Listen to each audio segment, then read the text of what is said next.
إن الحمد لله الأكرم الذي خلق الإنسان وكرمه من البيان ما لم يعلم فسبحانه لا يحصى امتنانه ولا باللسان ولا بالقلم نشهد أن لا إله إلا الله وأن محمدا عبده ورسوله الذي أرسله بالحق بشيرا ونذيرا وداعيا إلى الله بإذنه وسراجا منيرا فقد قال الله تعالى في كلامه المجيد والفرقان الحميد أعوذ بالله من الشيطان الرجيم بسم الله الرحمن الرحيم إن الله وملائكته يصلون على النبي يا أيها الذين آمنوا صلوا عليه وسلموا تسليما اللهم صل على محمد وعلى آل محمد كما صليت على إبراهيم وعلى آل إبراهيم إنك حميد مجيد اللهم بارك على محمد وعلى آل محمد كما باركت على إبراهيم وعلى آل إبراهيم إنك حميد مجيد উপস্থিত সম্মানিত মুসলমান ভাইয়েরা, আল্লাহ সুবহানাহু ওয়া তাআলার দরবারে লাখো কোটি সুজুদ এবং শুকরিয়া জ্ঞাপন করছি যে মনিব আমাদেরকে দুনিয়ার যাবতীয় ঝাড় ঝামেলা থেকে মুক্ত করে তার ডাকে সাড়া দেওয়ার তৌফিক দিয়েছেন, শারীরিক মানসিক সুস্থ রেখেছেন। আমরা সবাই মিলে আমাদের মালিকের কাছে শুকরিয়া জানাই, সবাই বলছি আলহামদুলিল্লাহ। রাসূল মাকবুল সাল্লাল্লাহু আলাইহি ওয়াসাল্লামের প্রতি দরুদ এবং সালাম পড়ি সাল্লাল্লাহু আলাইহি ওয়াসাল্লাম। আল্লাহ পাকের কাছে সব মর্দে মুজাহিদদের জন্য দোয়া করি যারা যুগে যুগে ইসলাম বিজয়ের জন্য জীবন দিয়েছেন, শহীদ হয়েছেন দেশের জন্য, ইসলামের জন্য। আল্লাহ পাক সবাইকে জান্নাতের উচ্চ মাকাম দিয়ে দাও, আমিন। আমার মুসলমান ভাইয়েরা, এই পৃথিবীতে সত্য প্রতিষ্ঠা হয়েছে কষ্টের বিনিময়, ত্যাগের বিনিময়। অন্ধকারের বিরুদ্ধে যুদ্ধ করে এই পৃথিবীতে আলো প্রতিষ্ঠা হয়েছে। নাকি এমনি এমনি হয়েছে? এমনি এমনি হয়নি।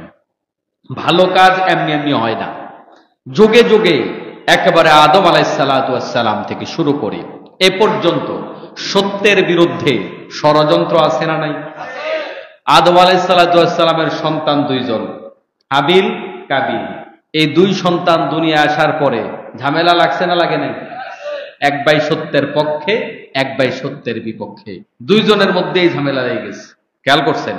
তাহলে সেই আদম আলাইহিস সালাম থেকে শুরু করে অদ্যাবধি পর্যন্ত নিরবিচ্ছিন্নভাবে, নিশ্চিতভাবে, আরামদায়কভাবে, একদম নিরাপত্তার সাথে সত্য প্রচার কেউ করতে পারেনি। যেখানেই ছিল সত্য সেখানেই ছিল মিথ্যার বাধা। ঠিক কিনা বলেন? এজন্য ষড়যন্ত্রের শিকার আজকাল যেমন হচ্ছে মানুষ, হক্কানি ওলামায়ে কেরাম যেমন ষড়যন্ত্রের শিকার হচ্ছে, এটা যুগে যুগে লক্ষ লক্ষ পয়গাম্বর তারাও এরকম ষড়যন্ত্রের শিকার হয়েছিল। আর নবীরা যে সমস্ত ষড়যন্ত্রের শিকার হয়েছিল, সেই ষড়যন্ত্রগুলো এখনকার ষড়যন্ত্রের চাইতে মোটেও ছোট নয়, বরং তার চাইতে আরো অনেক বড়। ঠিক কিনা বলেন? এজন্য একটা কথা আছে, পৃথিবীতে একটা যন্ত্র সবার আগে আবিষ্কার হয়েছে, সেটার নাম হলো ষড়যন্ত্র। এই যন্ত্র সবার আগে আবিষ্কার হয়েছে, এটার কোনো আপডেট লাগে না, এটার কোনো তেল মোবিল লাগে না, এটার জ্বালানি পোড়ানি লাগে না, এটা এমনিই চলছে। একদম ওই যে হাবিল কাবিল থেকে শুরু হয়েছে, এখন পর্যন্ত চলছে এই ষড়যন্ত্র সত্যের বিরুদ্ধে। ঠিক কিনা? তারই অংশ হিসাবে যুগে যুগে নবীদের বিরুদ্ধে কি কি ষড়যন্ত্র হয়েছে আমরা একটু জানতে চাই নবীদেরকে কোন কোন ভাষায় গালি দিয়েছে, কোন কোন ভাষায় নবীদেরকে অপবাদ দিয়েছে। আল্লাহ পাক রব্বুল আলামিন আমাকে আপনাকে হেদায়েতের উপরে রাখার জন্য সেই কথাগুলাকে কোরআনুল কারীমের আয়াত বানিয়ে কোট করে দিয়েছেন। সুবহানাল্লাহ। আমার মুসলমান ভাইয়েরা, হঠাৎ করে অপ্রত্যাশিতভাবে কোনো মানুষ যখন কোথায় বিপদে পড়ে যায় তখন মানুষ ঘাবড়ে যায়, আর যদি জানে এই জায়গায় বিপদটা হওয়ার কথা ছিল তখন মানুষ মানসিকভাবে আগের থেকে প্রস্তুত থাকে, ঠিক কি না? আগের থেকে প্রস্তুত যদি কেউ থাকে তাহলে বিপদ খুব বেশি একটা ক্ষতি করতে পারে না। আর যদি প্রস্তুতি না থাকে, হঠাৎ যদি বিপদ আসে তখন এই বিপদ মানুষের শারীরিক, মানসিক, আর্থিক বিভিন্ন দিকে ক্ষয়ক্ষতি করতে পারে না? তো আমরা যেন এরকম এই জামানায় বিপদে পড়লে একেবারে আমরা যেন হতাশ হয়ে না যাই, আমরা বিপদে পড়লে যেন খেই হারিয়ে না ফেলি, স্টক না করি। এজন্য আল্লাহ তাআলা আমাদেরকে কোরআনুল কারীমের মধ্যে নবী রাসূলদের কি কি আচরণ তাদের সাথে তার জাতির লোকেরা করেছিল, আপনি আমি মানুষকে দাওয়াত দিতে গিয়ে আমি যে পেরেশান, আমি যে হতাশাগ্রস্ত, আমি যে ভাবছি আমি মানুষকে সত্য কথা বলি, অথচ আজ আমার বিরুদ্ধে মামলা, আমার বিরুদ্ধে হামলা, আমার বিরুদ্ধে কত কি, এই যে আপনি আমি হতাশ হয়ে যাই, আল্লাহ পাক সেই কথাগুলো কোরআনুল কারীমের আয়াত বানিয়ে আমাদেরকে উৎসাহ দিচ্ছেন, বান্দা হতাশ হওয়ার কোনো কারণ নাই। আমার মুসলমান ভাইরা, প্রত্যেকটা মুমিনকে আল্লাহর দরবারে জবাবদিহি করতে হবে। আপনি মানুষকে দিনের দাওয়াত দেন, আপনাকেও আল্লাহ তাআলা প্রশ্ন করবেন, আর যাকে দিনের দাওয়াত দেয়া হয় তাকেও আল্লাহ তাআলা প্রশ্ন করবেন। অতএব প্রত্যেকে আমরা দিনের কাজ করব আল্লাহ পাকের কাছে জবাবদিহি করার জন্য। এই জন্য এই পথে চলতে গিয়ে কে কি বলে সেটা দেখার দরকার নাই। আল্লাহ তাআলা বলেন, ফালানাসআলান্নাল্লাযীনা উরসিলা ইলাইহিম ওয়ালানাসআলান্নাল মুরসালিন। রাসূলদেরকে আমি যাদের কাছে পাঠিয়েছি রাসূলদেরকেও আমি প্রশ্ন করব, আর যাদের কাছে রাসূলদেরকে পাঠালাম তাদেরকেও প্রশ্ন করব। তাহলে আমরা যারা সাধারণ পাবলিক আছি, মুসলমান আছি, আমাদেরকে আল্লাহ তাআলা প্রশ্ন করবে না? করবে না? রাসূলদেরকে যদি তাদের দায়িত্বের ব্যাপারে প্রশ্ন করা হয়ে থাকে, এইসব বুঝেন আপনি? রাসূলদেরকে হাসরের মাঠে আল্লাহ প্রশ্ন করবেন, প্রত্যেকটা নবীকে ডেকে ডেকে প্রশ্ন করা হবে, তুমি যে দায়িত্ব পালন করেছো, যে দায়িত্ব দিয়েছিলাম দায়িত্ব কি পালন করেছো? নবীরা বলবে আমরা দায়িত্ব পালন করেছি। নবীর উম্মতেরা বলবে না না, দায়িত্ব পালন করে নাই, ওরা দায়িত্ব পালন করলে আজকে আমরা জাহান্নামে যেতাম না, ওরা মিথ্যা কথা বলতেছে। নাউজুবিল্লাহ বলেন। তাহলে নবীদেরকে জালেমের গোষ্ঠী দুনিয়াতে খালি কষ্ট দিয়েছে এরকম না, পরকালে আল্লাহর সামনে দাঁড়াইয়াও বলবে এই নবীরা মিথ্যা কথা বলছে, ওরা দায়িত্ব পালন করে নাই। নাউজুবিল্লাহ। চিন্তা করা যায় আপনি কত বড় জালেমেরা। এখন নবীরা যখন বলবে দায়িত্ব পালন করেছে, উম্মতে মুহাম্মাদীকে আল্লাহ প্রশ্ন করবেন, উম্মতে মুহাম্মাদী তোমরা জবাব দাও, আমার এই লক্ষ লক্ষ পয়গাম্বর দায়িত্ব পালন করেছে নাকি? আমরা কি লক্ষ লক্ষ পয়গাম্বর দেখছি নাকি? দেখি নাই। কিন্তু না দেখলে কি হবে? এ কোরআন আমাদেরকে সাক্ষী দিচ্ছে এই ১০০ লক্ষ পয়গাম্বর দায়িত্ব পালন করেছে নাকি করেনি। উম্মতে মুহাম্মাদীর সাক্ষীর মাধ্যমে আল্লাহ তাআলা নবীদের এই কথাকে অ্যাকসেপ্ট করবেন। তার মানে হচ্ছে আমরা যখন সাক্ষ্য দেব, উম্মতে মুহাম্মাদী যখন সাক্ষী দিবে, আল্লাহ বলবে আমার নবীরা সত্য কথাই বলছে। সুবহানাল্লাহ বলেন। এর মধ্যে আবার হিসাব করে দেখেন উম্মতে মুহাম্মাদীকে আল্লাহ পাক কি পাওয়ার দিয়েছে। সুবহানাল্লাহ। নবী কেবল সেরা নয়, নবীর প্রতিটা উম্মত সেরা। আল্লাহু আকবার। আমার মুসলমান ভাইয়েরা, এজন্য প্রত্যেকটা নবী, প্রত্যেকটা রাসূলকে আল্লাহ রাব্বুল আলামিন জবাবের মুখোমুখি করবেন। অতএব আমাদের মতো যারা সাধারণ মানুষ আছি, এটা মনে করবার কোনো কারণ নেই যে ফাঁক ফোকর দিয়ে আল্লাহ তাআলার কাছে জবাবদিহি করে কোন রকমের জান্নাতে চলে যাব।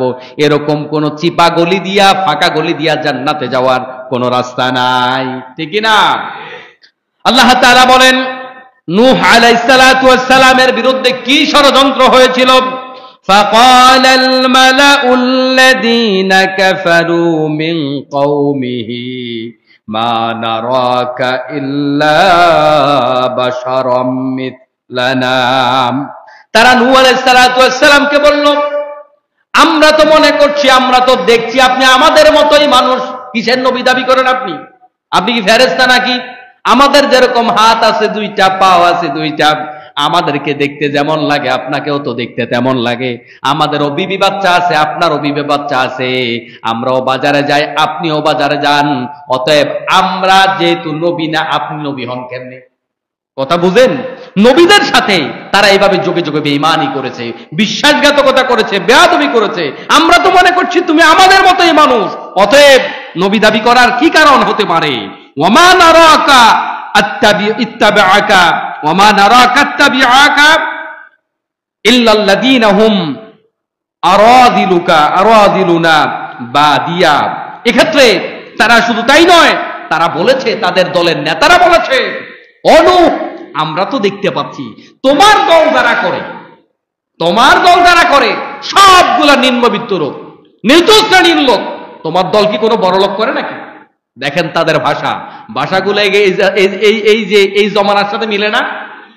নবীদেরকে বলতেছে, তোমার লগে যারা চলে, তোমার সাথে যারা তোমার অনুসরণ করে, আমরা তো দেখতে পাচ্ছি সব ফকির মিসকিন গরিব, সব নিচু শ্রেণীর লোক তোমার দল করে, তোমার দল কোনো বড় লোক করে না।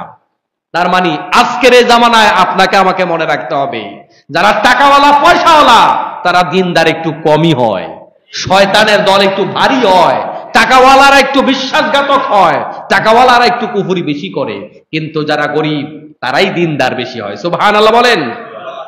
শুধু তাই না, এরপরে তারা বলল, ওয়ামা নারা লাকুম আলাইনা মিন ফাদলিন বাল নাযুন্নুকুম কাযিবিন। শুধু তাই না, তারা বলল, আমরা যেটা দেখতে পাচ্ছি এমন কি জিনিস তোমার কাছে আছে, আমাদের কাছে তো মনে হয় না তুমি জ্ঞানী গুণে চিন্তায় ধারায় কোন দিক থেকে আমাদের থেকে তুমি অগ্রগামী। তোমার তো এরকম দামি লোক মনে হয় না, তুমি আমাদের সাথে দামি অগ্রগামী এটা আমরা মনে করি না। শুধু তাই না, বরং আমরা মনে করি তুমি একজন মিথ্যুক। নাউযুবিল্লাহ বলেন। ভাষা দেখেছেন কত জঘন্য ভাষা। আজকে আমাকে আপনাকে যদি বাজারে ধরে, এখন তো মুসলিম কান্ট্রিতে বসবাস করি, আমরা টের পাই না, তবে দেশের বিরুদ্ধে যেভাবে ষড়যন্ত্র হচ্ছে, প্রস্তুত থাকেন স্বাধীন দেশে কিভাবে কাশ্মীরের মতো পরাধীন থাকতে হয়, সেই খারাপ স্বাদটা হয়তো আমাদের নেওয়া লাগতে পারে বাংলাদেশের মানুষের। সেদিনের জন্য অপেক্ষা করেন। গোটা জাতির বড় বড় রাহবার, বড় বড় লিডাররা আজ দেশদ্রোহী হয়ে বসে আছে, দেশের বিরুদ্ধে ষড়যন্ত্র হচ্ছে, কিন্তু চুপচাপ বসে আছে। ঠিক না বেঠি? আমার মুসলমান ভাইয়েরা, বড় আফসোস লাগে। একটা সুন্দর রাষ্ট্র, একটা স্বাধীন সার্বভৌম রাষ্ট্র, কিন্তু এদেশের মানুষের চলার বলার কোনো কিছু স্বাধীনতা নেই। কিন্তু এদেশের উপর দিয়ে যার যা মন চায় তাই আমাদের উপর দিয়ে আমাদের প্রতিবেশীরা চাপিয়ে দেয়। সব কথা তো মিম্বারে বসে বলাও যায় না, কথা কি বুঝেন? আল্লাহ তাআলা আমাদেরকে, আমাদের দেশকে হেফাজত করুন, সবাই বলে আমিন। আমার ভাইয়েরা, বলছিলাম আমরা যারা কথা বলি, আজকে মুসলিম কান্ট্রি হওয়ার কারণে ইমাম সাহেবদের একটা মূল্যায়ন আছে, একটা সম্মান আছে, কিন্তু আমার আপনার মতো মানুষটাকে যদি বাজারে দাঁড় করিয়ে, রাস্তায় দাঁড় করিয়ে লাঞ্ছিত করা হয়, মিথ্যুক বলা হয়, বেইজ্জতি করা হয়, আমি আপনি দিনের কথা বলার সাহস কতখানি আমার ভিতরে থাকবে? কিন্তু আসমানের নিচে সেরা মানুষ যারা, আল্লাহর বাছাইকৃত মানুষ যারা, আল্লাহর প্রিয় বান্দা যারা, তাদের সাথে তাদের জাতির লোকেরা এই শব্দগুলো ব্যবহার করেছে। নাউযুবিল্লাহ। তোমারে তো আমরা আমাদের সাথে ভালো মনে করি না, তোমার তো আমরা মিথ্যাবাদী মনে করি। তুমি কি জ্ঞানী গুণে আমাদের সাথে সেরা নাকি? তুমি আমাদের মতো মানুষ, কিসের নবী দাবি করো তুমি? এই জাতীয় শব্দগুলো দিয়ে তারা নবীদেরকে মানসিকভাবে আঘাত করত। নাউযুবিল্লাহ। আল্লাহ রাব্বুল আলামিন বলছেন আরো, মিন কওমিহি ইন্না লানারাকা ফি সাফাহাতিন ওয়া ইন্না লানাযুন্নুকা মিনাল কাযিবিন। আমরা মনে করি তুমি একটা বোকা মানুষ, তুমি বোকার স্বর্গে বসবাস করছো, তুমি তো নির্বুদ্ধিতার মধ্যে লিপ্ত আছো, আর তুমি একটা ডাহা মিথ্যাবাদী। আমার মুসলমান ভাইয়েরা, কথাগুলো, শব্দগুলো হৃদয়ে লাগার মতো, এক একজন আল্লাহ পাকের পয়গাম্বরের সাথে তার জাতির লোকেরা এই শব্দগুলা ব্যবহার করেছিল, কিন্তু বাস্তবিক অর্থে যদিও তারা মানসিকভাবে আঘাতপ্রাপ্ত হয়েছে, কিন্তু আল্লাহ পাকের কাছে সফল কারা? যারা জুলুম করেছে তারা, নাকি মাজলুম হয়েছে যারা? তারা মাজলুম। এর জন্য কারোর উপর জুলুম করবেন না। কারোর উপর কি করবেন না? আপনি মাজলুম হবেন, মাজলুম হয়ে আপনি কবরে যান। মাজলুমের পাশে আল্লাহ আছে, জালেমের পাশে আল্লাহ নাই।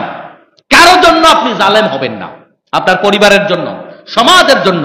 আজকে বাংলাদেশের পরিবারগুলোতে দিন না থাকার কারণে প্রতিটা পরিবার বলতে গেলে জুলুম আছে।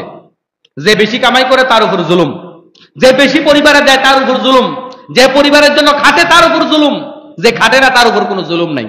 ম্যাক্সিমাম পরিবারে এগুলো আছে না নাই? আপনি আল্লাহর উপর ধৈর্য ধারণ করে, তাওয়াক্কুল করে ধৈর্য ধারণ করেন, আপনি জালেম হবেন না। আপনি মাজলুম অবস্থায় আছেন, মাজলুম অবস্থায় কবরে যান, এটার জাযা আপনি পেয়ে যাবেন। সুবহানাল্লাহ। সমাজে যারা সত্য কথা বলে তারা মাজলুম। দেদার ইমামতি করে যাচ্ছে ঢাকা শহরে, কোনো অসুবিধা নাই, কিন্তু যেই মসজিদের হুজুর একটু গরম ওয়াজ করে ওই হুজুরের চাকরি নাই। কথা কি বুঝেন? কিন্তু এখন যেই হুজুরের চাকরি নাই, হুজুর মাজলুম হয়েছে, আল্লাহর দরবারে হুজুরের দাম আছে। আর যেই হুজুর তেল মেরে মেরে চাকরিটা ঠিক রেখেছে সে জালেম, আল্লাহ পাকের কোরআনের কথা সে গোপন করেছে। কথা কি বুঝতে পেরেছেন? এজন্য জালেম হওয়া যাবে না কোনো জায়গায়। আপনি যেই পদের লোকে হন না কেন, আপনাকে দিয়ে কোম্পানি কাজ বেশি করায়, কোম্পানি জালেম হয়েছে, আপনি মাজলুম, আপনি আল্লাহর কাছে বেঁচে যাবেন। কিন্তু কোম্পানির কাছে ফাঁকি দিয়া আপনি জালেম হইতে যাবেন না। কথা কি বুঝতে পেরেছেন? আপনি জালেম হয়েন না। আপনি 1 ঘন্টা কাজ বেশি করেছেন, আপনাকে কোম্পানি টাকা দেয়নি, পয়সা দেয়নি, আপনি মাজলুম অবস্থায় আছেন, এটার জাযা আপনি আল্লাহর কাছে পাবেন। আপনার স্ত্রী আপনার উপর অতিরিক্ত কিছু করেছে, আপনি মাজলুম, আপনি এটার জাযা আল্লাহর কাছে আপনি পাবেন। তার চাইতে বেশি আপনি তার সাথে করবেন না। এই সমাজের জন্য আপনি যা করেছেন, এই সমাজ আপনাকে তার প্রতিদান দেয়নি। আপনি মসজিদের জন্য অনেক কিছু করেছেন, এমন বহু লোক আছে কয়দিন পরে তারে মসজিদ কমিটি থেকে বের করে দেয়, অথচ তার উসিলায় মসজিদ দাঁড়াইছে। এমন লোক আছে না নাই? আছে। আপনি মাজলুম অবস্থায় থাকেন, জালেম হতে যাবেন না। আপনি স্কুলের সভাপতি, মাদ্রাসার সভাপতি, আপনি সে জায়গায় মাজলুম হয়ে যান, অসুবিধা নাই। আপনাকে কমিটি থেকে বের করে দেওয়া হয়েছে, কিন্তু আপনার অবদানে মসজিদ হয়েছে, আপনার অবদানে মাদ্রাসা হয়েছে, এরকম আছে না? তাহলে আপনি জালেম হবেন না, মাজলুম হন, কোনো আপত্তি নাই। এই দুনিয়াতে প্রত্যেকটা নবী মাজলুম ছিল। তাহলে আপনি যদি মাজলুম হন, আপনি কার কাতারে আছেন? নবীদের কাতারে। মান তাশাব্বা বিকওমিন ফাহুয়া মিনহুম। আমার নবী বলেন, যার সাথে যার সম্পর্ক সে তাদের অন্তর্ভুক্ত। তাহলে নবীরা মাজলুম ছিল, আপনিও মাজলুম হয়েছেন। আপনি কাদের অন্তর্ভুক্ত? ওই নবী রাসূলদের দলের অন্তর্ভুক্ত। সুবহানাল্লাহ। আল্লাহ তাআলা কবুল করুন, আমিন। আমার মুসলমান ভাইয়েরাম, শুধু তাই নয়, নবীদেরকে তারা কিভাবে এই কথাগুলা বলতো হুদ আলাইহিস সালাতু ওয়াস সালামের ব্যাপারে আল্লাহ রাব্বুল আলামিন বলছেন, ক্বালু ইয়া হুদ মা জি'তানা বিবাইয়িনাতিন ওয়া মা নাহনু বিতারিকি আলিহাতানা আন কওলিকা মা নাহনু লাকা বিমুমিনিন। আল্লাহ রাব্বুল আলামিন বলেন, তুমি যে দলিল, তুমি আমাদের কাছে যে এসেছ, তুমি তো কোনো দলিল হাজির করতে পারো নাই। তুমি যে নবী, এ ব্যাপারে তোমার কাছে কোনো দলিল নাই। তোমার দলিলগুলা আমরা বিশ্বাস করি না। তার মানে নবীদের এই দলিলগুলো ওই কাফের বেঈমানরা বিশ্বাস করতে চাইতো না। শুধু তাই না, তারা বলতো তোমার কথায়, এই দলিল ছাড়া কথা, যুক্তি ছাড়া কথায়, আমরা তো আমাদের বাপদাদার যাদের পূজা করত ওই খোদাদেরকে আমরা পরিত্যাগ করতে পারি না, এবং আমরা তোমার উপর ঈমান আনতেও পারি না। আমরা ঈমান আনছি না, বরং আমরা মনে করি তোমার উপরে কোন দেবদেবীর গজব আছে তোমার উপরে। নাউজুবিল্লাহ বলেন। কিভাবে মানসিক আঘাত দিত চিন্তা করে দেখেন। ইন্নাকুলু ইল্লা তারাকা বাদু আলিহাতানা বিসু। তারা বলতো যে আমরা মনে করি তোমার উপরে আমাদের যে দেবদেবী আছে তাদের অভিশাপ তোমার উপরে পড়েছে। দেবদেবীর অভিশাপ কি নবীর উপরে পড়ে নাকি? চিন্তা করা যায়। আমার মুসলমান ভাইরা, কোরআনুল কারীম এতটা আপডেট, এখন আমাদেরকে যারা কটাক্ষ করে, মানে কথা শুনলে মনে হয় ওই যে মুফতি আমির হামজা বলছে না, মনে হয় যেন জান্নাত থেকে এখন পালাই আসছে, মনে হয় জান্নাত থেকে পালাই আসছে। দাড়ির কি বাহার, কালার করা দাড়ি, দুর্নীতিতে 1 নাম্বার, দেশটা খাইয়া শেষ করে ফেলেছে। দাড়ির কমতি নাই, নামাজের কমতি নাই, দৈনিক আবার 80 রাকাত নামাজও পড়ে, নফল নামাজ আছে না নাই? এ হলো অবস্থা আমার মুসলমান ভাইয়েরা। কিন্তু মিম্বারে দাঁড় করাই দেন, মাহফিলে দাঁড় করাই দেন, এমন ভাবে ওয়াজ করবে, বক্তার কি দরকার, ওরাই তো যথেষ্ট। আছে না নাই? ঠিক কাফের বেঈমানদের ভাষাগুলা আজকে একটু মিলান না আপনি, ভাষা তো হুবহু মিলবে না, কারণ তারা ছিল আর আরব, আমরা অনারব। কথা বুঝতে পেরেছেন? তারা বলতো তোমার উপরে আমাদের দেবদেবীর কি লেগেছে? অভিশাপ লেগেছে, নাউযুবিল্লাহ। শুধু তাই না, আল্লাহ রাব্বুল আলামিন এরপরে বলেন ওয়ামা মানাআন নাস আন ইউমিনু ইয জাআহুমুল হুদা ইল্লা আন ক্বালু বা'আসাল্লাহু বাশারার রাসূলা। লোকদের কাছে আল্লাহ তাআলা যে রাসূল পাঠিয়েছেন তাদের ঈমান আনার পথে পথরুদ্ধ করেছে। লোকদেরকে আল্লাহ তাআলা লোকদের কাছে যে রাসূল পাঠিয়েছে এক্ষেত্রে ঈমান আনার পথ কিসের রুদ্ধ করেছে? একটা কথা, ঈমান আনার পথ রুদ্ধ করেছে, আল্লাহ কি মানুষকে রাসূল বানিয়ে জমিনে পাঠাতে পারে? তাদের কথা হচ্ছে আল্লাহ যদি রাসূল পাঠায় তো ফেরেশতা পাঠাবে, ফেরেশতা পাঠাবে আল্লাহ, মানুষ পাঠাইলো কেন? তার মানে এরকম আল্লাহ পাকের কিতাব নিয়ে আসা এক একজন নবীকে তারা বাজারে ট্রল করতো। এটা মনে করেন না যে ট্রল করতো গ্রামে গঞ্জে, ট্রল করতো চিপা চাপায় গলিতে, না, এক একজন আল্লাহ পাকের পয়গম্বরকে নিয়ে তারা এইভাবে বাজারের উপরে দাঁড়াইয়া, বাজারের উপরে দাঁড় করাইয়া তাকে লাঞ্ছিত করত, বেইজ্জতি করত আর ট্রল করত। নাউযুবিল্লাহ বলেন। সালেহ আলাইহিস সালাতু ওয়াস সালামের ব্যাপারে তারা বলেন ক্বালু ইয়া সালিহু ক্বাদ কুনতা ফিনা মারজুওয়ান ক্বাবলা হাদা। তারা বলল, ও সালেহ, তোমার কাছে আমাদের অনেক প্রত্যাশা ছিল, আমরা মনে করেছিলাম তুমি ভালো মানুষ, তোমার দ্বারা সমাজের অনেক উপকার হবে, কিন্তু তুমি যেই কাম করতেছো এটা তো জঘন্য কাম। নাউযুবিল্লাহ। আতানহানা আন না'বুদা মা ইয়া'বুদু আবাউনা। আমরা যেই বাপদাদার ধর্মের অনুসরণ করি, আমাদের বাপদাদা যাদের পূজা করত, তোমার কাছে আমরা মনে করেছিলাম তুমি একটা ভালো মানুষ হইবা, ভালো মানুষের সন্তান, কিন্তু এখন দেখতেছি তুমি আমাদের বাপদাদার ধর্মের জন্য বাধা হয়ে দাঁড়াইছো। তার মানে কি? তুমি জঘন্য খারাপ মানুষ, তোমার ভালো মানুষ মনে করছিলাম, সমাজের জন্য অনেক কিছু দিবা। এটা একটা ব্ল্যাকমেইল। এটা কি? আজকের জামানায় যারা সত্য কথা বলে, দিনের কথা বলে, সঠিক কথা বলে, এদেরকে দেখবেন কিছু কথা বলে কিছু লোক ব্ল্যাকমেইল করে। বাংলাদেশের সর্বশ্রেষ্ঠ মুফাসসির, যিনি মুফাসসির জগতের উদ্ভাবক, তাফসীর জগতের উদ্ভাবক, তিনাকে এই জমিন থেকে ষড়যন্ত্র করে বিদায় করা হয়েছে। তার ব্যাপারে অনেক সুশীল বুদ্ধিজীবী বলে উনি রাজনীতি না করলেও পারত। কি করার দরকার ছিল? কি সুন্দর বুদ্ধিজীবী রে বাবা! রাজনীতি না করলে অনেক ক্ষেত্রে সত্য কথা বলা যায় না। সত্য কথা বলার সবচেয়ে বড় জায়গা হচ্ছে বাংলাদেশের সংসদ। এখন আপনি মোল্লা রাজনীতি না করলেও সংসদে যাবেন কেন? আপনি সত্য কথা বলবেন কেমনে? এই বাংলাদেশের জাতীয় সংসদে সংসদ সদস্যরা মাথা ঝুঁকাইয়া সংসদে ঢুকতো, আগে মাথা ঝুঁকাইয়া ঢুকতো, যেটা শিরকের অন্তর্ভুক্ত। এই মাথা ঝুঁকানোর বিপক্ষে কথা বলেছেন বাংলাদেশের তাফসীর জগতের শ্রেষ্ঠ নক্ষত্র, যিনি আজ পৃথিবীতে বেঁচে নেই, ষড়যন্ত্রের শিকার হয়ে যিনি দুনিয়া থেকে বিদায় গ্রহণ করেছেন। ওই মোল্লা যদি ওই সংসদে না যেত তাহলে হক কথাটা বলতো কি করে? কথা কি বুঝেন? কিন্তু এক শ্রেণীর লোকেরা কি বলবে, না, মোল্লা মানুষ, উনি তো অনেক বড় পীর হতে পারত, উনি ওয়াজ করে বেড়ালে মানুষ সম্মান করত, এই রাজনীতি করার কারণে উনি মানুষের কাছে কালার হয়েছেন, আজকে এই হয়েছে সেই হয়েছে। কি সুন্দর সুন্দর কথা কয়। এরপরে হুদ সালেহ আলাইহিস সালামের উম্মতেরা ওই নবীকে এটা বলতো, তোমার কাছে আমরা কত ভালো জিনিস আশা করছিলাম, আজ তুমি আমাদের বাপদাদার ধর্মের জন্য কি হয়ে গেছো? বাধা হয়ে গেছো। ওয়া ইন্নানা লাফি শাক্কিম মিম্মা তাদউনা ইলাইহি মুরিব। তুমি যে পথে ডাকছো এই পথের ব্যাপারে আমাদের যথেষ্ট সন্দেহ হয়, অর্থাৎ একটা সন্দেহজনক পথের দিকে তুমি আমাদেরকে ডেকে দিচ্ছ। শুধু তাই নয়, শুধু তারা আরো বলতো ক্বালু ইন্নামা আনতা মিনাল মুসাহহারিন। তারা বলতো তুমি তো একটা জাদুগ্রস্ত ব্যক্তি, তোমার তো ভালো মানুষ মনে করছিলাম, তুমি অসুস্থ, একটা জাদুগ্রস্ত ব্যক্তি। নাউযুবিল্লাহ। আমার মুসলমান ভাইরা, নবীরা কি অসুস্থ? নবীরা কি মানসিকভাবে সুস্থ না অসুস্থ?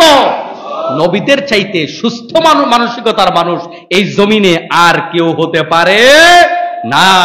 আমার মুসলমান ভাইরা, এবার আসেন, ইব্রাহিম আলাইহিস সালাম যখন দ্বীনের দাওয়াত নিয়ে গেল, তখন তার দলের লোকেরা কি বলল? ক্বালু আজিতানা বিল হাক্কি আম আনতা মিনাল লাইবিন। ও ইব্রাহিম আলাইহিস সালাম, তুমি কি টিটকারি করো নাকি আমাদের সাথে, নাকি সত্যি সত্যি তুমি এগুলো বলতেছো? নবীকে প্রশ্ন করতেছে, তুমি যে খোদার দাওয়াত দিচ্ছ এটা কি টিটকারি নাকি অরিজিনাল? সিরিয়াসলি বলতেছো আমাদেরকে, নাকি আমাদের সাথে টিটকারি করতেছো? আমার মুসলমান ভাইরা, বলেছিলাম আলোচনার শুরুতে, এই পৃথিবীতে প্রতিটা জায়গায় সত্য প্রতিষ্ঠিত হয়েছে রক্তের বিনিময়ে, গালির বিনিময়ে, কষ্টের বিনিময়ে। আজকে আমরা যে জায়গায় ব্যবসায়িকভাবে সফল, বংশীয়ভাবে আমি ভালো বংশের লোক, অর্থনৈতিকভাবে প্রতিষ্ঠিত, আমি গার্মেন্টসের মালিক, কোম্পানির মালিক, আমি সংসদ সদস্য হয়েছি, আমি বড় মসজিদের ইমাম, আমি জাতীয় মসজিদের খতিব হয়েছি, আমার ব্যক্তিত্ব, আমার চেয়ার, আমার অবস্থান নষ্ট হয়ে যাবে, এজন্য আমি হক কথা বলবো না। এভাবেই জমিনটা কিয়ামতের দিকে এগিয়ে যাবে। কারণ আপনি আমি যদি জীবনের ঝুঁকি নিতে না পারি, কষ্ট গ্রহণ করার মানসিকতা অর্জন করতে না পারি, তাহলে এই জমিন থেকে দিন দিন সত্য উৎখাত হয়ে যাবে। সত্য উৎখাত হয়ে যাবে। সত্য তো জমিন থেকে উৎখাত হচ্ছেই। এখন অসত্যের জয় জয়াকার, ডাকাতরা হাতে রাস্তায় রাস্তায়, আর সত্যবাদীরা থাকে অন্ধকার প্রকোষ্ঠে। ঠিক কিনা বলে? উল্টা হয়ে গেছে, উল্টা হয়ে গেছে। আমার মুসলমান ভাইয়েরা, ওই যে ছোট্টকালে একেবারে বিনোদনমূলক একটা কবিতা, আমার এক স্যার ছিল, স্যার তাবলীগ জামাত করতো, দুনিয়া থেকে চলে গেছে, আল্লাহ পাক স্যারকে জান্নাতের উচ্চ মাকাম দান করুন, আমিন। তো স্যারে খুব কবিতা শিখাইতো। তো স্যারে বলতো, রাতে মশা, কি বলে যে রাতে দিনে মশা রাতে মাছি, তাই নিয়ে কলিকাতা আসি, মানে উল্টাটা বলতো, উল্টাটা বলতো আর কি। মশা তো রাতে লাগার কথা, মশা দিনে লাগে, আর রাতে মানে মাছি, উল্টা হয়ে গেছে না এটা? এই সময়টা ওই সময় এরকম উল্টাটা হয়ে গেছে। আজকে আমাদের সমাজে, আমাদের দেশের একই অবস্থা। দেখবেন আমাদের ঢাকার পাশেই একটা গার্ডেন আছে, যেখানে বিভিন্ন হিংস্র জীবজন্তুরা গুলা পাওয়া যায়, যে গাজীপুরের দিকে। ওখানে আপনি যদি এটার ভিতরে ঢুকেন, আপনাকে খাঁচার ভিতরে ঢুকানো হবে, আর বাঘভাল্লুক বাইরে থাকবে। কোন গার্ডেন না? সাফারি পার্ক না? Safari park. তো অবস্থাটা হয়ে গেছে এরকম, ডাকাতরা বাহিরে আর আলেমরা ওই খাঁচার ভিতরে বন্দী। ঠিক কিনা বলেন? আজকে বাংলাদেশের আলোচিত একটা বিষয়, ওই নামটা আমি মিম্বারে বসে বলতে পারি না, পুলিশের এডিসি সাকলাইন কাণ্ড শুনছেন না আপনারা? ওর চাকরি নাই, ওর চাকরি নাই, কিন্তু ইসলামী শরীয়তের বিধান হচ্ছে, কোন জেনাকার পুরুষ যদি, বিবাহিত জেনাকার পুরুষ যদি জেনা করে, তাহলে ওই পুরুষ হোক আর মহিলা হোক, দুজনের জন্য সাজা কি একটা না দুইটা? একই সাজা, একই সাজা। দুইজনকে পাথর মেরে হত্যা করতে হবে। এখন সাকলাইনের চাকরি যাবে, কিন্তু পরিমণির কি হবে? কিছু হবে না, কিচ্ছু হবে না। এই বাংলাদেশের প্রত্যেকটা পরিবার নিজের সাথে মিলায়া দেখেন, প্রত্যেকটা পরিবারের উপরে স্বামীদের উপরে জুলুম চলে, কোনো বিচার নাই। আর 19 থেকে 20 হইলেই মহিলা গিয়া সুন্দর করে নারী নির্যাতন মামলা একটা ঠুকে দিয়ে আসে। আছে না নাই? চুপ করে আছেন, এটা বলা যাবে না। এটা মজার জোকস আমার চোখের সামনে পড়ছে। অনেক জায়গায় কিন্তু শিক্ষা আছে আপনার আমার জন্য। তো একজন লোক বলতেছে, ভাই আমি খুব আতঙ্কে আছি। আমার জীবনটাই আতঙ্ক। কি আতঙ্ক? ওই মায়ের পেটে থাকতে একটা আতঙ্ক ছিল, এখন আমি কি স্বাভাবিকভাবে দুনিয়ায় যাব নাকি অস্বাভাবিকভাবে দুনিয়াতে আসবো? যখন স্কুলে যাই তখন শিক্ষকদের আতঙ্ক ছিল, যখন মাদ্রাসায় যাই তখন মাদ্রাসার শিক্ষকদের আতঙ্ক, যখন কি বলে যে আরো অনেকগুলো আতঙ্কের কথা বলতে বলতে বললো যে অবশেষে যখন মৃত্যুবরণ করব তখন ফেরেশতার পিটানির আতঙ্ক। তো পাশের লোক বলতেছে, ভাই বউয়ের আতঙ্কের কথা বললেন না? কইটা তো ডরে কই নাই, বুঝেন নাই? এইটা তো আতঙ্কের কারণেই কই নাই, না হয়তো এটা কইতাম। এখন আপনারা যে জবাব দিলেন না, আপনারাও তাইলে এই আতঙ্কের মধ্যে আছেন, এজন্য আপনারা জবাব দিলেন না। এই জুলুম ঘরে ঘরে আছে না নাই বলেন? আছে না? আছে, মানে 100% কমন প্রশ্ন। কিন্তু বন্ধুগণ বলেন দেখি, এটার বিচার কি আমাদের সমাজে আছে? নাই। এরকম কাণ্ড বাংলাদেশে একটা দুইটা নয়, এরকম নারী কেলেঙ্কারি দিয়ে বহু আলেম, জালেম, সরকারি চাকরিজীবী কত লোকের লাইফকে হেল করে দেওয়া হয়েছে। কিন্তু যেই সমস্ত নারীরা এটার সাথে সম্পৃক্ত ছিল, এদের খুব একটা কারো লাইফ হেল হয় নাই, এদের লাইফ কারো নষ্ট হয় নাই। বেশিরভাগ ক্ষেত্রে হয়তো 2-4 জন আছে ব্যতিক্রম, অথবা লাইফ নষ্ট হয়েছে কয়দিন পরে আবার গেইন, এগুলো ভুলে যায় জাতি। আমার মুসলমান ভাইয়েরা, আল্লাহ পাকের কোরআনের বিচার নাই যেখানে, সেখানে জুলুম হবে। এজন্য আল্লাহ তাআলা কোরআনুল কারীমের মধ্যে বলেছেন, আমাল্লাম ইয়াহকুম বিমা আনজালাল্লাহু ফাউলাইকা হুমুল কাফিরুন ফাউলাইকা হুমুল ফাসিকুন ফাউলাইকা হুমুজ জালিমুন। তিনবার আল্লাহ বলেছেন, যারা আমার কোরআন দিয়ে বিচার করে না তারা কাফের, তারা ফাসিক, তারা জালেম। আল্লাহ নবী সাল্লাল্লাহু আলাইহি ওয়াসাল্লাম বলেছেন, মান হাকামা বিহি আদালা, এ কালামে পাক দিয়ে যারা বিচার করবে সে ন্যায় বিচার করলো। তার মানে কোরআন ছাড়া যত বিচারক জমিনে আছে সবাই জাতির উপর অবিচার করে যাচ্ছে। আমি বলেছি না, মুহাম্মাদুর রাসূলুল্লাহ বলেছে, মুহাম্মাদুর রাসূলুল্লাহ সাল্লাল্লাহু আলাইহি ওয়াসাল্লাম। আমার মুসলমান ভাইরা, এগুলাই সত্য কথা আসলে। কারণ যেখানে আল্লাহ পাকের বিচার নাই সেখানে সত্য থাকতে পারে না। আল্লাহ তাআলা আমাদেরকে ন্যায় বিচারের পক্ষে থাকার তৌফিক দান করুন, আমিন। আমার মুসলমান ভাইরা, এই যে জমিনের মধ্যে আজকে বিপর্যয়, এই বিপর্যয়গুলা কেন? ন্যায় বিচার নাই। আজকে বাংলাদেশে নতুন করে আরেক জিনিস চালু হয়েছে না, কি? রাসেল বাইপুত, রাসেল বাইপুত আছে না, এ কোত্থেকে আসলো আল্লাহই ভালো জানে। যাই হোক, এখন অনেক কিছু অনেকে বলে যে এরকম সাপ আগেও ছিল, এখনো আছে, হয়তো কম বা বেশ। গোটা বাংলাদেশে দৈনিক 2-4টা সাপ ধরা পড়তে পারেই, আগে মিডিয়ায় আসে নাই, এখন মিডিয়ায় আসছে, এরকম অনেকে বলে থাকেন। যাই হোক, দিন শেষে এই যে বিষাক্ত বিষয় আসলো করোনা, এগুলা কিন্তু আল্লাহ পাকের এক একটা নিদর্শন, এক একটা সিগন্যাল আমাদের জন্য। এই সমস্ত বালা মুসিবত থেকে বাঁচার জন্য আমাদেরকে আল্লাহ পাকের কাছে সাহায্য চাইতে হবে। কার কাছে? আল্লাহ পাকের কাছে সাহায্য চাইতে হবে। এছাড়া আসলে কোনো বাঁচার পথ নাই। আমার আপনার ডানে বায়ে সামনে পিছনে সেনাবাহিনী কি অভাব আছে? অক্সিজেন, এ বাতাস আপনার আমার সেনাবাহিনী, আপনার আমার জন্য সেনাবাহিনী। অক্সিজেন আপনার ভিতরে ঢুকবে না, আপনি কি আর জীবিত আছেন? জীবিত নাই। এই যে মাথার উপরে যেগুলো আছে, এগুলা কি মাথায় নিতে পারবেন? এই যে এটা ধসে আপনার মাথায় পড়বে না বললো কে? সেনাবাহিনী দাঁড়ায় আছে। আমি আপনি যে অন্যায় করি, ডানে বায়ে কত সেনাবাহিনী ধরার জন্য আছে। মশার কথা তো আরেক সময় বলছিলাম, এই মশা কি নমরুদকে মারে নাই? আপনি দৈনিক যে মশারিটা নিয়ে ঘুমান, নমরুদের কথা কি আপনার মনে পড়ে না? এই মশা কিন্তু নমরুদে মারছিল, শুধু কামড় দেয় নাই, দুনিয়ার থেকে বিদায় করেছে। আর ওই মশারই টানাই আমি দৈনিক ঘুমাইতেছি ওই মশার ভয়ে। কিন্তু এটা চিন্তা হয় না, এই মশা তো ওই মারাত্মক মশা যেই মশা আল্লাহর আদেশ শুনে। যেই মশা কার আদেশ শুনে? এখন ও যদি আল্লাহ পাক যদি ওরে লাগায় দেয়, এখন আমার আপনার ঘরে কি মশার অভাব আছে বলেন? গতকালকে আমার ঘরে সাপ পাওয়া গেছে, আমার ঘরে। আমি আইসা আর খুঁজে পাই না, সাপ কোথায় গেল আমি তাও জানি না। আমার আব্বা বলতেছে ঘরে সাপ একটা হাঁটতেছে, কোথায় গেল? আমি আইসা বললাম যে হয় জিন ভূত হইতে পারে, এই ছাড়া কিছু না। কারণ সাপ আইসা আর খুঁজে পেলাম না। যাই হোক, এখন বিষয় হচ্ছে এরকম সেনাবাহিনী কি নাই? আছে, আমার আপনার ডানে বায়ে আছে।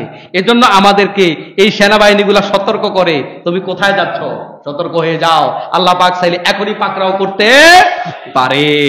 আমার মুসলমান ভাইরা, যাই হোক, এই যে রাসেল ভাইপা, 1 সেকেন্ড সময় লাগে না তার কামড় দিয়া বিষ ঢুকাইতে। 1 সেকেন্ডের 16 ভাগের 1 ভাগ সময়ে আপনার ভিতরে কামড় দিয়া বিষ ঢুকাই দিবে।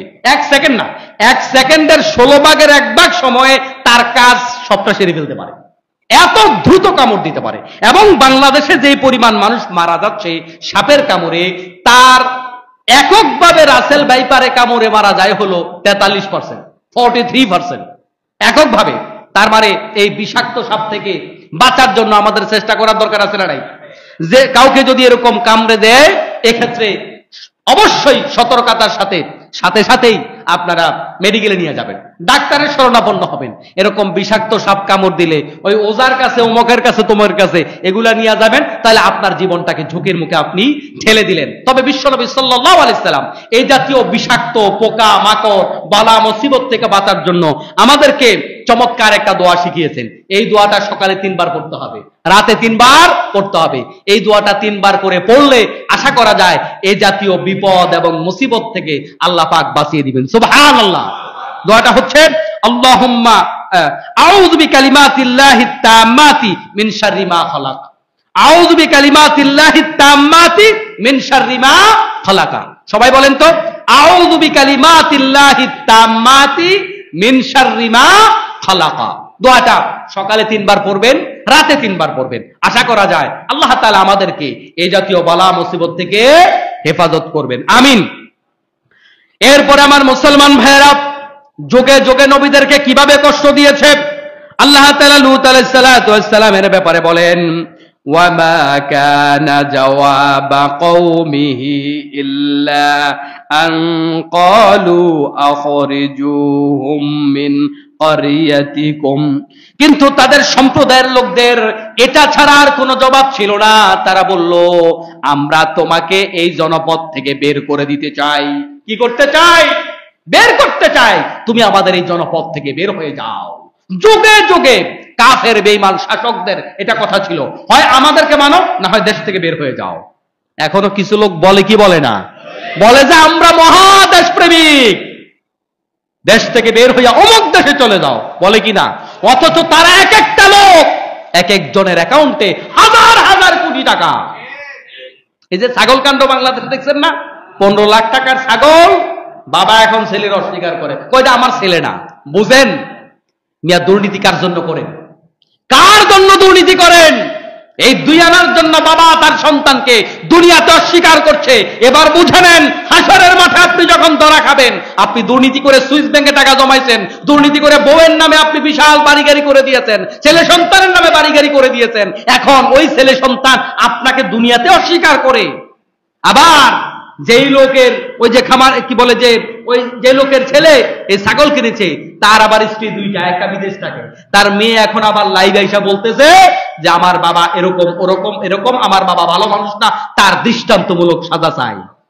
কানাডায় পাঠাইছিলেন দুর্নীতি করে মেয়েকে, এখন মেয়ে আপনার সাজা কামনা করতেছে।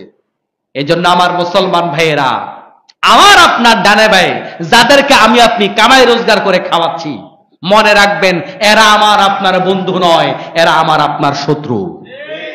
কার জন্য আপনি টাকা কামাই করে তাদেরকে দুর্নীতি করে খাওয়াচ্ছেন? কাকে খাওয়াচ্ছেন? এরা দুনিয়াতে যদি আপনাকে ফাঁসাতে পারে, তাহলে হাসরের মাঠে এরা কি আপনার পাপের দায়ভার নেবে? আজকের দিনে সিদ্ধান্ত গ্রহণ করুন, যারা আজকে মুসল্লি হয়ে জুমায় গান আদায় করতে এসেছেন, এক আনা দুর্নীতি করব না, এক আনা হারাম খাবো না, সুদের উপরে টাকা লাগাবো না, কারণ আমি এই সমস্ত অন্যায় করে যাদেরকে খাওয়াচ্ছি তারা একটাও আমার পক্ষের লোক না। একটু অবস্থার পরিবর্তনে তাদের চেহারার পরিবর্তন হয়ে যাবে, আমার বিরুদ্ধে রায় দিবে। এজন্য আমার মুসলমান ভাইয়েরা, আপনি বুদ্ধিমান যদি হয়ে থাকেন, আপনার দায়িত্ব ছেলে মেয়েকে বিশাল বিশাল বাড়ি গাড়ি করে দেয়া নয়, আপনার ছেলে মেয়েটাকে মানুষ করে দেন, এটাই যথেষ্ট। যত লোককে দেখেছি আমার অভিজ্ঞতা, যে যারা ছেলে মেয়েদেরকে বিশাল বিশাল বাড়ি গাড়ি করে দিয়েছে, যারা ছেলে মেয়েদেরকে বেশি সম্পদ দিয়েছে দুনিয়াতে, আমি দেখেছি এরাই ছেলে মেয়ের গালি বেশি শুনেছে দুনিয়ায়। আর যারা ছেলে মেয়েকে একটু দিন ইসলাম শিখাইতে পারছে, তেমন কিছু শিখায় নাই, তারা অল্পতে তুষ্ট। তারা বলে আমার বাবা আমাকে জন্ম দিয়েছে, এতেই আমি খুশি। আর যারা বেশি বেশি টাকা পয়সা দিয়েছে, ওরা বলে যে না, অমকের পুত্তমক এত কম দিল কেন, আর একটু দিতে পারলো না, অমকের বেশি দিছে আমারে কম দিছে, ওই ভাইয়ের বেশি খাওয়াইছে আমারে কম খাওয়াইছে। অভিযোগ আছে না নাই? আর যে সমস্ত বাবারা 3 বেলায় ভাত খাওয়াইতে পারে নাই, মানুষ করে দিয়ে গেছে সন্তানকে, ওই সন্তানগুলো বাবার থেকে না পেয়েই খুশি, বাবার জন্য প্রতিবেলায় দোয়া করে। এজন্য সন্তানকে মানুষ বানান, অবৈধ পন্থায় টাকা পয়সা জমাইয়া এ জাতীয় কোনো কাজ করতে যাবেন না। আল্লাহ পাক হেফাজত করুন, সবাই বলে আমিন। শুআয়ব আলাইহিস সালাতু ওয়াস সালামের ব্যাপারে তার গোত্রের লোকেরা তাকে কি বলেছিল, আল্লাহ তাআলা সেই কথাগুলো কোরআনুল কারীমের মধ্যে কোট করছেন। ক্বালু ইয়া শুআইব আসলাতুকা তা'মুরুকা আন নাতরুকা মা ইয়া'বুদু আবাউনা আও আন নাফআলা ফি আমওয়ালিনা মা নাশাউ ইন্নাকা লা আনতাল হালিমুর রাশীদ। শুআয়ব আলাইহিস সালাতু ওয়াস সালামকে তারা ডেকে বলল, তুমি কেমন নামাজি মিয়া, তোমার নামাজকে আমার দেবদেবী আমার বাপদাদা যাদের পূজা করত তাদের বিরুদ্ধে দাঁড় করায়, এটা তোমার কেমন নামাজ? এরকম লোক আছে না? এটা একটা ব্ল্যাকমেইল, নামাজ দিয়া খোটা দিবে। আপনি নামাজ পড়েন তো, মিয়া তুমি নামাজি মানুষ, কিন্তু তুমি এরকম কেন? নামাজি মানুষ তুমি, তোমার আচরণ এরকম কেন? এটা দিয়া কিন্তু ব্ল্যাকমেইল করে। এটা নতুন কিছু নয়। শুআয়ব আলাইহিস সালাম কোন ডাক দিয়া বলল, কি বলল, তোমার নামাজ কি একথা শিখায় যে আমরা এমন মামুদকে পরিত্যাগ করি যাদেরকে আমাদের বাপদাদারা পূজা করত? এটা তোমার নামাজ শিখায়? এমনি কেমন নামাজ পড়ো তুমি? দেখছেন অবস্থাটা? তাহলে প্রশ্নগুলো আমাদের এই জামানার সাথে মিলে কিনা? মিলে যায়। তারপরে তারা বলল, নিজেদের ধন সম্পদ খরচের কোনো এখতিয়ার আমাদের থাকবে না। এইটা কি তোমার নামাজের শিক্ষা? আমরা আমাদের মন মতো ধন সম্পদ ব্যয় করতে পারবো না, কারণ প্রত্যেকটা নবী রাসূল অর্থনীতির ব্যাপারে কথা বলেছেন। আপনি চাইলেই যে কোনো জায়গা থেকে আয় করবেন, চাইলেই যে কোনো জায়গায় ব্যয় করবেন না, এই সুযোগ ইসলাম আপনাকে দেয়নি। তখন তারা বলতো তোমার নামাজ বুঝি এগুলা শিখায়, এগুলো তোমার নামাজের শিক্ষা, যে আমরা কষ্ট করে কামাই করব কিন্তু আমরা যে কোনো জায়গায় ব্যয় করতে পারবো না। ইসলাম আপনাকে আমাকে যে কোনো জায়গায় ব্যয় করার কি কোনো সুযোগ দিয়েছে? দেয়নি। তখন তারা বলল ব্যাস, তুমি শুধু রয়ে গেছে একমাত্র উচ্চ হৃদয়ের অধিকারী। তারা টিটকারি বলল, তুমি খালি উচ্চ হৃদয়ের অধিকারী, তুমি খালি ভালো মানুষ, আর জমিনে আমরা যারা আছি সবাই খারাপ মানুষ। এই কথাগুলো তারা বলতো ইউসুফ আলাইহিস সালামকে। দেখুন তার ভাইরা তার বিরুদ্ধে ষড়যন্ত্র করছে, তার ভাইরা, আপন ভাইরা তার বিরুদ্ধে ষড়যন্ত্র করেছে, কূপে ফেলে দিয়েছে। এগুলো নতুন কিছু নয়। তাকে জেনাকার বানানো হয়েছে, তাকে কারাগারে রুদ্ধ করে রাখা হয়েছে, তার বিরুদ্ধে ষড়যন্ত্র করা হয়েছে। তাহলে আপনি এই যে ইউসুফ আলাইহিস সালামকে আমাদের পয়গম্বর, আমাদের নবী নাকি? কথা বলেন, জেমায় গেছেন নাকি আপনারা? ইউসুফ আলাইহিস সালাম আমাদের নবী নয়, কিন্তু ইউসুফ আলাইহিস সালামের নাম আল্লাহ একটা সূরা দিয়ে দিয়েছে। সুবহানাল্লাহ। তাহলে কি ওনার নামটা গুরুত্বপূর্ণ কম না বেশি? বেশি। আল্লাহ পাক তার নামে একটা সূরা দিয়ে আমাদের দৃষ্টি আকর্ষণ করলেন, আমার বান্দারা, আমার গোলামেরা, সূরা ইউসুফ পড়ো, তার দিকে তাকাও। একটা নবী, একটা পয়গম্বরকে জিনার অপরাধে কারারুদ্ধ করে রাখা হয়েছে। চারটিখানি কথা। আল্লাহ পাকের পয়গম্বর, যেন তো না আল্লাহওয়ালা লোক নয়, যেন তো না মোল্লা মুন্সি নয়, একজন নবী, একজন পয়গম্বর। আল্লাহ পাকে আছে না? আমাদের বাংলাদেশের মানুষ হইলে আমরা বলতাম আল্লাহর পয়গম্বর হইলে আবার 3 বছর জেলখানা থাকে কেমনে? আল্লাহ কি দেখে না? এরকম চিন্তা আমাদের মাথায় আসার সম্ভাবনা ছিল না। 3 বছর জেলখানায়, নাইলে 2-4 দিন থাক। মিথ্যা মামলায় জেলখানায় যেহেতু আছে, 2-4 দিন নয়, 2 বছর নয়, এত দীর্ঘ সময় জেলখানায়, 5 বছর 10 বছর এক এক নবী জেলখানায়। কারণ কি? আমি আপনি হলে ইমান ধরে রাখতে পারতাম, নবী হইলে আল্লাহ জেলখানা থেকে মুক্তি করে না কেন? বেটার পাওয়ার কই? পাওয়ার থাকলে জেলখানায় কেন? বলতাম কি না? তাহলে এমত অবস্থায় ইমান ধরে রাখা সহজ না কঠিন? এইটার নামে ইমান। তো আপনি কঠিনটা দিলেই তো জান্নাত পাইবেন। এখন ইউসুফ আলাইহিস সালামকে আল্লাহ পাক এই যে জেলখানার ভিতরে ঢুকালেন, আবার সেখান থেকে রাজা বানিয়ে বের করলেন, পরিকল্পনা কার? আল্লাহর। আমার মুসলমান ভাইরা, এগুলোর থেকে আমরা শিক্ষা গ্রহণ করতে হবে। আইয়ুব আলাইহিস সালাতু ওয়াস সালামের ব্যাপারে বলছেন, ওয়া আইয়ুবা ইয নাদা রাব্বুহু ইন্নী মাসতানিয়াদ দুররু ওয়া আনতা আরহামুর রাহিমিন। যখন আইয়ুব আলাইহিস সালাতু ওয়াস সালাম আল্লাহ পাককে ডেকে বললেন, ও আল্লাহ, আমি রোগাক্রান্ত, আর তুমি আরহামুর রাহিমিন, তুমি সবচাইতে বড় দয়াবান। আল্লাহর কাছে বলে নাই আল্লাহ আমাকে রোগ মুক্ত করে দাও, বলেছে আমি অসুস্থ আর তুমি তো দয়ালু। সুবহানাল্লাহ, কি চমৎকার দোয়া। আমার ভাইয়েরা, আপনি আমি একটু অসুস্থ হইলে মনে করি আহারে আল্লাহ তো মনে হয় আমার উপর রাগ করে ফেলছে, এরকম চিন্তা আমাদের মাথায় আসে না? আসে। কিন্তু আইয়ুব আলাইহিস সালাতু ওয়াস সালাম এত দীর্ঘ সময় অসুস্থ, গোটা শরীর পোকামাকড় কামড়ে কামড়ে খেয়েছে, কিন্তু তার মৃত্যু হয়নি। মৃত্যু হচ্ছে না, কিন্তু পোকামাকড় গোটা দেহের মধ্যে। পরীক্ষাটা কি কম না বেশি? আপনি আমি হলে কি বলতাম, মিয়া তুমি যদি নবী হও, তোমার নিজের দেহের অবস্থা, তুমি কিসের নবী মিয়া? তোমার উপর তো আল্লাহর গজব পড়ে বসা রয়েছে। আমরা তো এগুলা বলি, আল্লাহর গজব তো তোমার উপরে পড়ে বসা রয়েছে, তুমি কি রহমতের খবর আমাদেরকে শোনাইবা? দেখেন কত কঠিন। এই সন্দেহের মধ্যে তার উপর ঈমান আনা, এটা কি সহজ? সহজ না তো। কারণ ওই নবী তার নিজের জন্য তো কিছু করতে পারতেছে না। এমত অবস্থায় সে যদি দাবি করে আমি আল্লাহর নবী, তাকে মেনে নেয়া এটা কি সহজ কাজ না অনেক কঠিন? অনেক কঠিন কাজ, অনেক কঠিন কাজ। আমার মুসলমান ভাইরা, আমাদের নবী নবী মুহাম্মদুর রাসূলুল্লাহ সাল্লাল্লাহু আলাইহি ওয়াসাল্লামের ব্যাপারেও তাকে কত কথা বলেছে, পাগল, জাদুকর, তারপর অভাব নাই তার বিরুদ্ধে গালিগালাজের। এরপরে তার বিরুদ্ধে একটা মিটিং হয়েছিল আপনার ওলীদ ইবনে মুগীরার নেতৃত্বে। ওই মিটিংয়ে তার বিরুদ্ধে যেই গালিগুলা সেই মিটিং হয়েছিল, দেখেন তাকে বলা হয়েছিল গণক, তাকে বলা হয়েছিল জিন, তাকে জিন ধরেছে, জিনগ্রস্ত। তারপরে তাকে বলা হয়েছিল কবি, তাকে বলা হয়েছিল জাদুকর, তাকে বলা হয়েছিল সত্যদ্রোহী। রাসূলুল্লাহ সাল্লাল্লাহু আলাইহি ওয়াসাল্লাম কি সত্যদ্রোহী না সত্যবাদী? জালেমদের ভাষা দেখেন অবস্থা, অথচ তারা মিথ্যাবাদী। ওই মিটিং এর মধ্যে যে শব্দগুলো তারা প্রয়োগ করেছিল, দেখেন তাকে বলা হয়েছিল সত্যদ্রোহী, তাকে বলা হয়েছিল সীমা লঙ্ঘনকারী, তাকে বলা হয়েছিল প্রতারক। নাউযুবিল্লাহ। রাসূল সাল্লাল্লাহু আলাইহি ওয়াসাল্লাম কি সীমা লঙ্ঘনকারী নাকি তারা সীমা লঙ্ঘনকারী? ওই আবু জাহেলের গোষ্ঠীরা সীমা লঙ্ঘনকারী, অথচ তারা নবীকে বলছে সীমা লঙ্ঘনকারী, তারা নবীকে বলছে প্রতারক, অথচ তারাই প্রতারক। তারা নবীকে বলেছে মিথ্যাবাদী, তারা নবীকে বলেছে উন্মাদ, তারা নবীকে বলেছে ধর্মত্যাগী। নাউযুবিল্লাহ। ধর্মত্যাগী কি আমাদের নবী? তারা বলল নবীকে ধর্মত্যাগী। তারা নবীকে বলল কি বলে যে পিতৃপুরুষের ধর্মত্যাগী, স্ত্রী ভাই এবং মানুষের মাঝে বিচ্ছেদ তৈরিকারী ঝগড়াটে ব্যক্তি। নাউযুবিল্লাহ। আমার মুসলমান ভাইরা বলেন তো, এত গালির পরে আমি আপনি দিনের দাওয়াত দেওয়ার মানসিকতা কি থাকবে? থাকবে না। কিন্তু আমাদের নবী এই গালিগুলো শোনার পরেও তার কার্যক্রম কি বন্ধ ছিল? শুধু তাই না, যখন রাসূল সাল্লাল্লাহু আলাইহি ওয়াসাল্লামের একেবারে কাছের লোকগুলাকে আল্লাহ পাক দুনিয়া থেকে নিয়ে গেল, ছেলেগুলাকে নিয়ে গেল, এবার কাফেররা বলা বলি শুরু করে দিল, দেখো মুহাম্মদ নির্বংশ হয়ে গেছে। নাউযুবিল্লাহ বলেন। মুহাম্মদ লেজ কাটা বংশ, মুহাম্মদের বংশ আর কেউ বেঁচে নাই। নাউযুবিল্লাহ। আপনার বাবা মারা গেল, ভাই মারা গেল, চাচা মারা গেল, স্ত্রী মারা গেল, কাছের লোক সব মারা গেল, এমনি মনটা খারাপ। এবার যদি এই সময় এই গালিটা আসে, তখন মনটাকে আরো অনেক বেশি খারাপ হয়ে যায় না?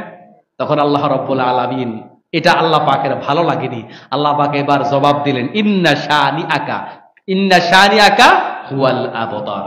ও মুহাম্মদ সাল্লাল্লাহু আলাইহি ওয়াসাল্লাম, নিশ্চয় যারা আপনাকে গালি দিচ্ছে তারাই হলো লেজ কাটা। তাদের নাম নেয়ার মতো কেউ থাকবে না। আপনার ছেলেগুলাকে আমি নিয়ে গেছি, কিন্তু আপনার নাম ওয়ারাফা'না লাকা যিকরাক, আপনার নাম আজীবন উচ্চকিত থাকবে। সুবহানাল্লাহ। আযানের সময় আল্লাহর নবীর নাম উচ্চকিত আছে না নাই? ইকামতের সময় আশহাদু আল্লা ইলাহা ইল্লাল্লাহ যত জোরে বলা হয়, আশহাদু আন্না মুহাম্মাদার রাসূলুল্লাহ ঠিক তত জোরেই বলা হয়। সুবহানাল্লাহ। তাহলে আল্লাহ পাকের নামটা যেখানে উচ্চকিত করা হয়, নবীর নামটাও সেখানে উচ্চকিত করা হয়। কিন্তু আবু জাহেলের নাম এখন কেউ রাখে? কিন্তু আল্লাহ নবীকে তারা মানসিকভাবে আঘাত দেওয়ার জন্য বলেছে, দেখো সব মরে ছাই হয়ে গেছে, এখন আর তার বংশে একটাও বেঁচে নাই, নির্বংশ, তার কেউ নাই। আল্লাহ পাক রব্বুল আলামিন সে কথাগুলার জবাব দিয়েছেন যে দেখো তারাই নির্বংশ, আমার নবী নির্বংশ নয়। বলেছিলাম আমার মুসলমান ভাইয়েরা, আপনার সাথে যখন রক্তের সম্পর্কেও কেউ বেঈমানি করবে, হতাশ হয়ে যাবেন না। কারণ আমরা ইউসুফ আলাইহিস সালাতু ওয়াস সালামের সে আদর্শে বিশ্বাসী। আমার ভাইয়েরা আমার সাথে বেঈমানি করতে পারে, এটা আমার মাথায় রাখতে হবে। ভাই ভাই বেঈমানি আছে না নাই? আর দুনিয়ার কাজ বলেন আর পরকালের কাজ করেন, ভাই ভাই বেঈমানি আছে না? তাহলে ইউসুফ আলাইহিস সালামের এখান থেকে আমরা শিক্ষা নিলাম যে আমার রক্তের সম্পর্কের লোকেরা যদি বেঈমানি করে এতে অসুবিধা নাই। আমার বাবা আমার সাথে যদি বেঈমানি করে মন খারাপ হওয়ার কোনো কারণ নাই। কারণ আমরা ইব্রাহিম আলাইহিস সালাতু ওয়াস সালামের সন্তান। ইব্রাহিম আলাইহিস সালাতু ওয়াস সালামের সাথে তার বাবা বেঈমানি করেছিল। বাবা বেঈমানি করে নাই? করেছে। আমরা মুহাম্মদ সাল্লাল্লাহু আলাইহি সাল্লামের সেই উত্তরসূরি, যার একেবারে কাছের আত্মীয় স্বজনগুলো, যার চাচা, যার একেবারে কাছের ভাই, যার কাজিন, এই মানের লোকগুলো আল্লাহর নবী সাল্লাল্লাহু আলাইহি ওয়াসাল্লামের বিরুদ্ধে কি করেছিল? দাঁড়িয়েছিল, কষ্ট দিয়েছিল। আপনাকে আমাকে যদি আজকে কেউ অপবাদ দিয়ে আমার আপনার পথ রুদ্ধ করতে চায়, ও মুসলমান ভাইয়েরা, আমার আপনার জন্য সর্বশ্রেষ্ঠ উচ্চ হচ্ছে মা আয়েশা রাদিয়াল্লাহু তাআলা আনহা, তার বিরুদ্ধে জানার অপবাদ দেওয়া হয়েছিল। আপনি আমি কোন লোক? আপনার আমার ইজ্জত অনেক বেশি হয়ে গেছে, খুব ভদ্রলোক আমি আপনি। আল্লাহর নবীর স্ত্রী মা আয়েশা রাদিয়াল্লাহু তাআলা আনহা, যাকে ছাড়া ইসলাম চিন্তা করা যায় না। মা আয়েশার পক্ষ থেকে এত বেশি মাসাইল এসেছে, এত বেশি হাদিস এসেছে, এত বেশি ফিকহের বিভিন্ন বর্ণনা এসেছে, ও মা আয়েশাকে ছাড়া ইসলাম চিন্তা করাই যায় না। আপনি পারবেন না। ওই মহিষী রমণী আল্লাহর নবী সাল্লাল্লাহু আলাইহি ওয়াসাল্লামের স্ত্রী মা আয়েশার ব্যাপারে যদি বলা হয়, জেনার অপবাদ যদি তাকে দেয়া হয়, চরিত্রহীন যদি তাকে বলা হয়, আপনাকে আমাকে কিছু সত্য কথা বলার কারণে দুই একটা জেনার অপবাদ দিয়া জেলখানায় ঢুকাবে আর মামলা দিবে, এটা কি স্বাভাবিক নাকি অস্বাভাবিক? স্বাভাবিক। আমার মুসলমান ভাইরা, এজন্য আমরা হতাশ হয়ে যাব না, নিরাশ হয়ে যাব না। বলছিলাম আজকে জুমার আলোচনার বিষয় কি ছিল? যুগে যুগে নবীদেরকে কি গালি দিয়েছিল, কি কি ষড়যন্ত্র হয়েছে। অতএব এই যে ঘটনাগুলো আল্লাহ পাক কোরআনুল কারীমে আমাদের জন্য দিলেন, এগুলো আমার আপনার জন্য লেসন। এখান থেকে আমি আপনি উৎসাহ নিয়ে আমরা যেন আমাদের জীবনটাকে দিনের পথে চালাতে পারি। আল্লাহ পাক তৌফিক দান করুন, আমিন। হাদা মা ইনদি ওয়াল ইলমু ইনদাল্লাহি আলাইহি তাওয়াক্কালতু ইলাইহি উনীব। আসসালামু আলাইকুম ওয়া রাহমাতুল্লাহি ওয়া বারাকাতুহু।